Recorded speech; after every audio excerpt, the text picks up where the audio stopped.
We are so fortunate to live in an area with so many conservation areas that reflect the biodiversity of our lands.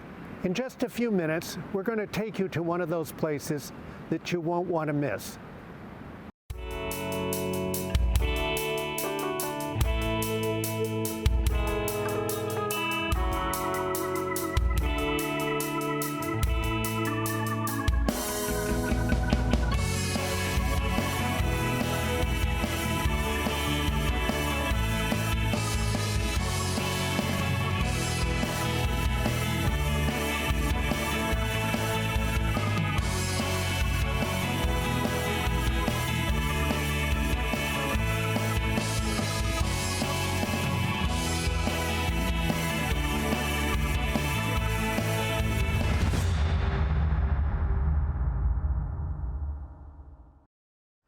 Welcome to Trails of Discovery with your co-hosts Bob Mellers And Sky Thaxter.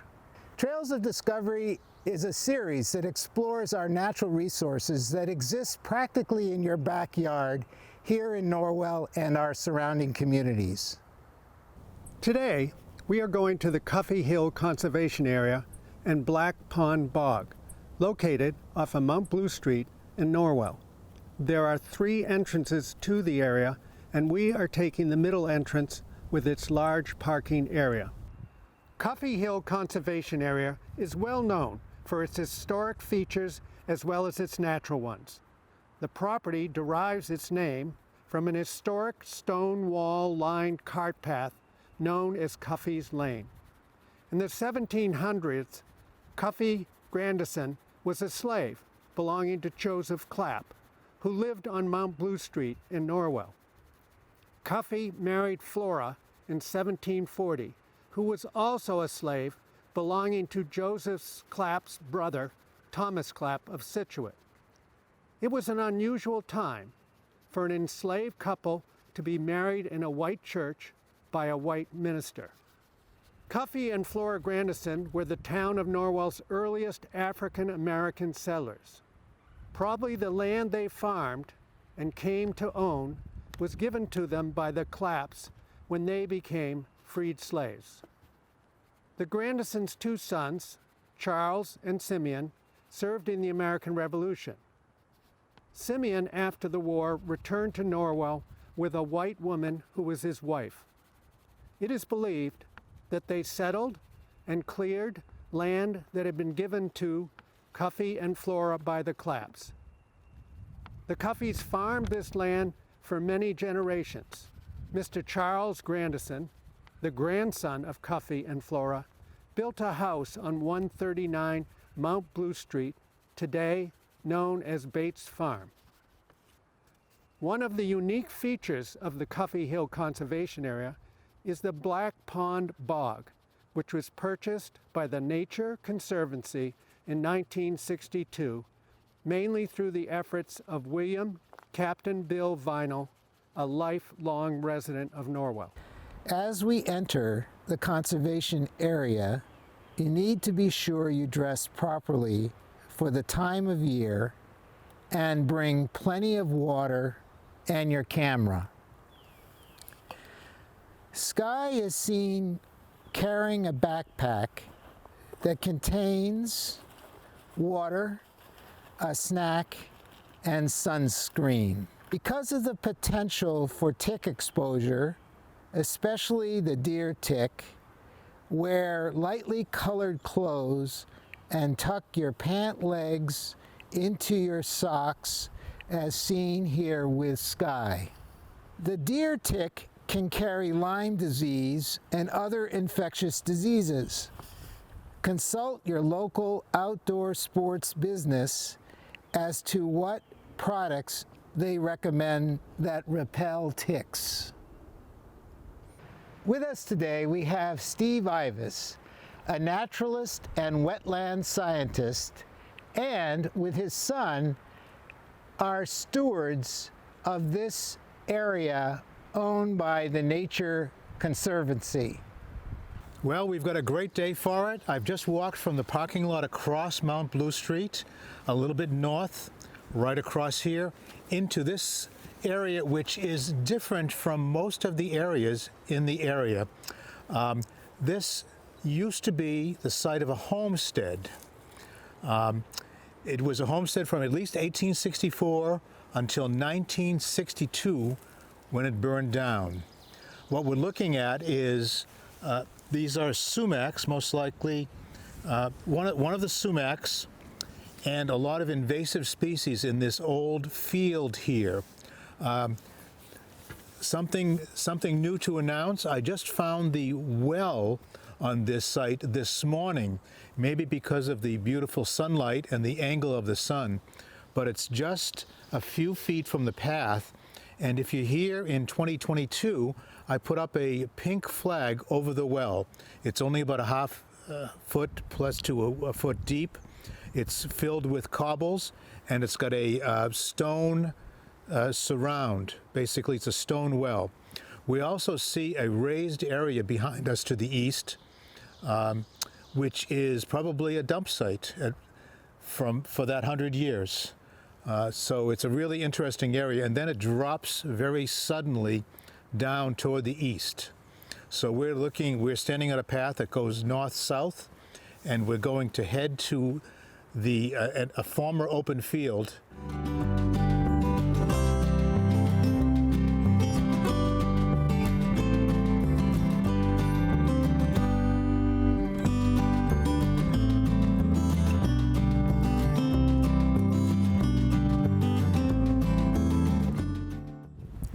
One of the invasives that's very bothersome is this vine here. It's called Asian bittersweet. It actually will take down trees. In fact, this is an old black cherry that is well worse for wear. In fact, it's a dead black cherry here. I'm going to walk just a little bit south here and show this other invasive, which is called multiflora rose. The Soil Conservation Service brought it into the States thinking it was going to be a living hedge. But what they didn't realize is the birds would take the seeds and move them all over the landscape, so it's a real problem. Across the path from us, we see the European privet, which is a wonderful hedge plant in Europe, but doesn't belong in this particular ecology. It's yet another one of these invasive species that take over the natural land and prevent local species from growing. And here we have a broken American elm branch right here that's come down, perhaps because of the very large Asian bittersweet that's in this area. And I'll move through this area here to show you. This one's at least an inch plus around, a good-sized bittersweet. I've been fighting on my own property for about 35 years, bittersweet, and it's a losing battle. Steve, we've come to this interesting open area and an interesting rock. Yes, I'd like to read the inscription if you don't mind. It says, Black Pond Preserve, a classroom to learn about the unity of life, dedicated to William G. Captain Bill Vinyl, 1962, inscribed on the rock. Bill Vinyl was a teacher, naturalist, author, and local resident who did a lot to identify the area first, understand it, and then he lobbied the Nature Conservancy to preserve it. Wonderful, wonderful conservationist. So this is all part of his legacy, and I'm very happy to explain that to you. When I first came here 35 plus years ago, this area to my right was small sassafras trees. These are trees that have 1, 2, and 3 lobes in their leaves. Very few trees are like that. And there used to be another trail that went behind here. It's no longer open enough. What do we have in here? We have blueberries, high bush blueberries. We have eastern white pine. more blueberries, hollies. This is a black birch that's come in as well. So what I'm going to do is walk around this little area. This used to be just sassafras. And I want to show you that this used to be a lot more open than it is now, particularly here. And then further to the west, there's an area here beside me. All this used to be a grassy sward here. And now the primary invaders, again, high bush, blueberry, eastern white pine. Here's a small beech with some big buds here. More blueberry and some more beeches and pines behind me that have all grown up. The large tree here is a black birch that's provided the seeds for this area. If we look to my right, we look toward the former field area that was the site of the old homestead here. We also have a lot of haircap moss on the ground. We have poison ivy. We have red cedar here. And that nasty multiflora rose again.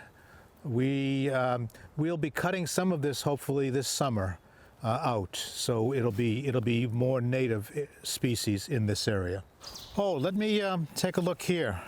I'm going to pick one leaf here of this little evergreen plant, and we'll talk about it in a few moments. Steve, this area where you see open field, brush, and trees all together, what do you call that? That's called an ecotone, where you go from one area to another. We've got a forest here, mature forest behind us, and then we've got a grassy field. And this area right in here is called the ecotone.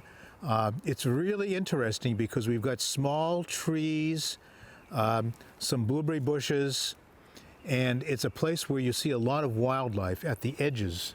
It's an edge, it's called edge effect. Edge effect, and more wildlife is here. The same with at the edges of ponds and rivers and streams and wetlands. You get more wildlife moving through there. What I've just picked here on the ground is a winter green. Here, smell that leaf. It smells like bubble gum. Exactly right. Yeah.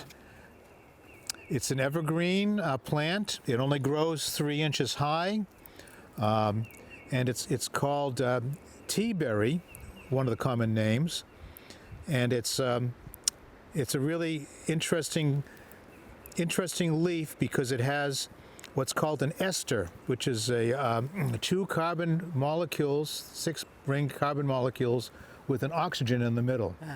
It's called an ester. And many of the scented oils, honey, and bayberry, they're all esters as well. The smells that we love to smell. Okay, we've entered this mature forest here on Black Pond Bog property. And it's so different from the field and the ecotone that we've come from. We've got mature, large beech trees, some white pines there. The downed trees are mostly hemlock. The woolly adelgid, as we'll see a little later, has really done a number on this site. And if you notice, there's very few herbaceous species on the ground level here. We've got the Canada Mayflower and our wintergreen, and that's it. They're able to use the far red light that filters down through the leaves of the trees when they're fully on, and they can use that light for energy. Many other plants cannot, and so it's a shady environment during the growing season here. And here I am directly opposite the main trail, and this sign points toward Black Pond Bog. It's about 150 feet to my east and downhill a little bit. And to the south, we have an area of understory that is nearly 100% American holly. We are very close to the northern limit of American holly in the United States. They grow naturally to about the point in Hingham called Whitney and Thayer Woods. And that's their northerlymost point where they grow naturally. Otherwise, they've been moved by birds, landscapers, people like me who try to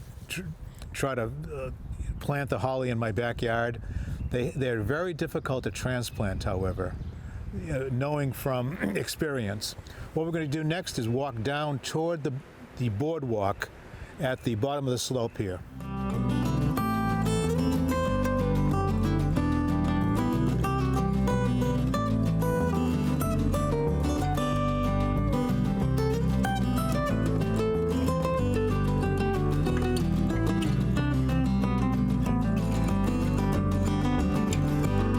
Steve, we've come to the beginning of the boardwalk. Indeed we have. We've come down a small slope, and I'm standing at the beginning of the boardwalk, as you said, looking over the difference between the wet area and the upland area. It's very radically, it changes almost instantly here. We've got an upland on this side, and we've got a wetland on this side, and it's a really, really interesting place, again, for wildlife habitat, because wildlife really likes to go through this area at the intersection of the water and the upland. We've got a number of really interesting species here. We can see the very, very beautiful yellow-green sphagnum moss here.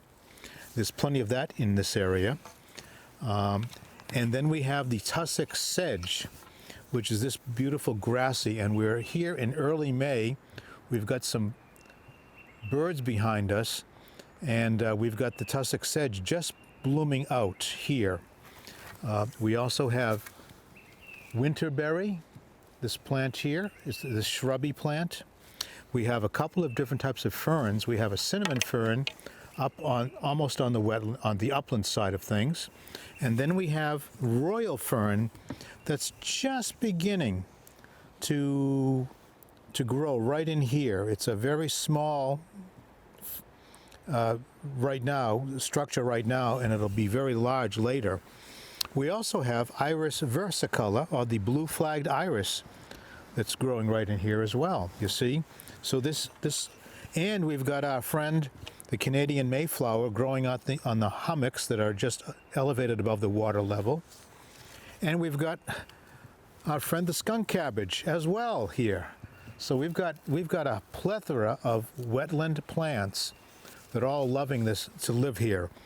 This one happens to be sweet pepper bush, also called coast pepper bush, and it has these little peppers as the seed pods of this plant. And in fact, this plant is most of the shrub story in this entire wetland here. This plant takes up the shrub story of the wetland here. I think, and here we've got some larger cinnamon ferns. Oh, there they are. Beautiful, beautiful structures here. Wow. Okay, and some hemlock trees that have gone over recently. So we're walking here along the boardwalk, and notice all the brushy area. This shrub level brush is growing very, very densely here, and the reason it's here is we have a huge opening to the sun, you see. We've got some very large Atlantic white cedars here. In fact, we've got, as you were saying earlier, the primary forest.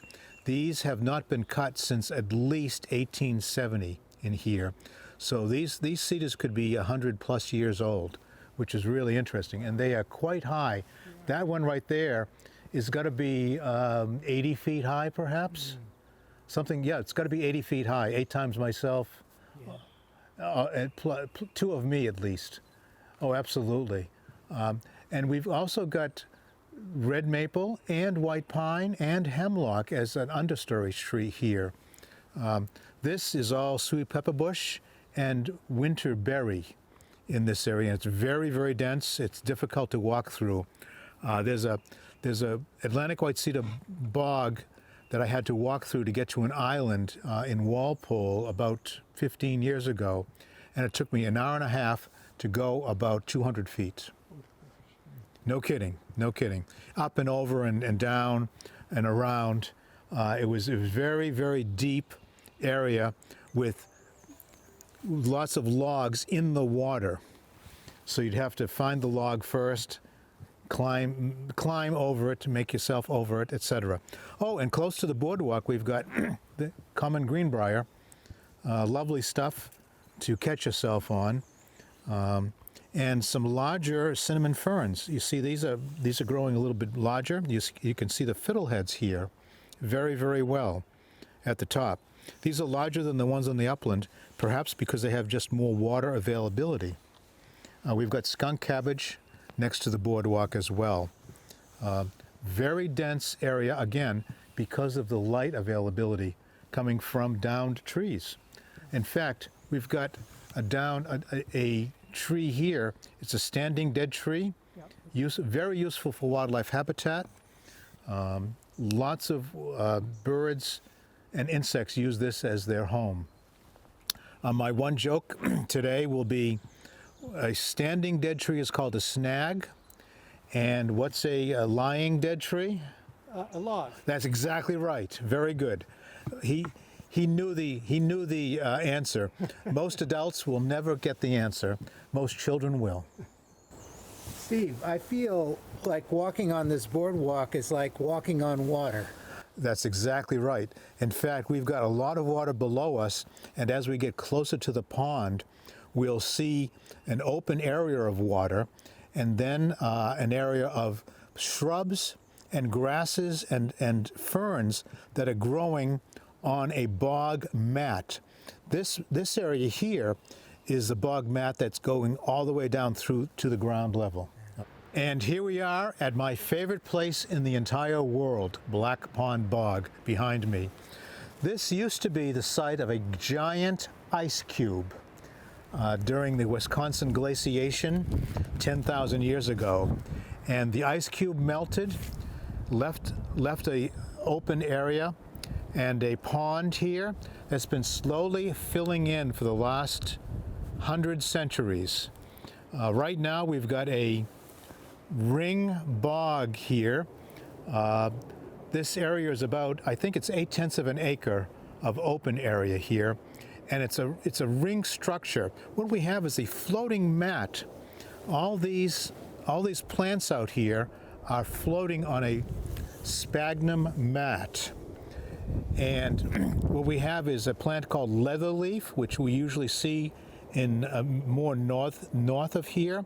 But the water here is pH 4, so not much live. In fact, if I'm looking down through it, this time of year we see a lot of little protozoans and all in most waters.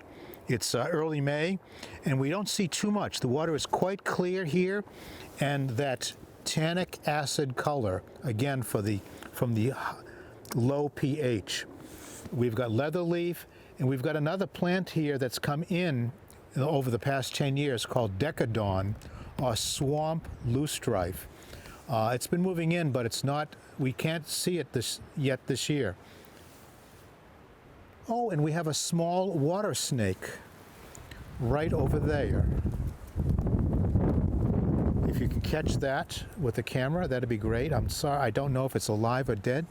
It may be just up and sunning, but that is a little water snake. First one I've ever seen out here.